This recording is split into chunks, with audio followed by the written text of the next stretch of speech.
Ukrainiečiai atakavo Sankt Peterburgą dronais per svarbiausią rusams ekonominį renginį. Nuo birželio 3 iki 6 dienos Sankt Peterburge vyksta tarptautinis ekonomikos forumas, kurį organizuoja ir remia Rusija.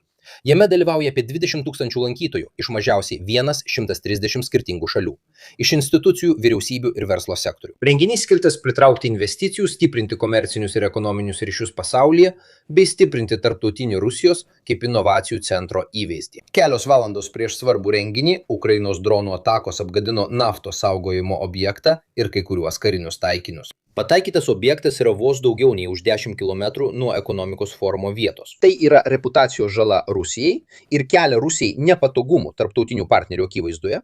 Taigi, renginys, kuris turėtų būti Kremliaus vitrina, rizikuoja parodyti tarptautiniai ir nacionaliniai visuomeniai sistemos trapumą. Dronų karas padarė brangų ir sudėtingą didelių teritorijų gynimą. Pagrindiniai miestai, tokie kaip Maskva ar Sankt Peterburgas, yra itin jautrūs taikiniai, nes būtent ten sutelktos pagrindinės ekonominės veiklos ir gyvena turtingiausia Rusijos klasė, kuri nesitiki būti įtraukta į karą. Iki šiol konfliktas labiausiai palietė kaimiškąją Rusiją, o didžiųjų miestų buržuaziją paveikė kur kas mažiau. Taigi problema yra ne tik tarptautinių partnerių, bet ir vidaus viešosios nuomonės akyse. Jau matėme, kaip gegužę įvykdytas Ukrainos išpuolis prieš Maskvą sukėlė pasipiktinimą kai kurių vidinių grupių tarpe. Pavyzdžiui, Rusijos karinių tinklaraštininkų bendruomenė reikalavo didesnio Rusijos institucijų atsako pajėgumo.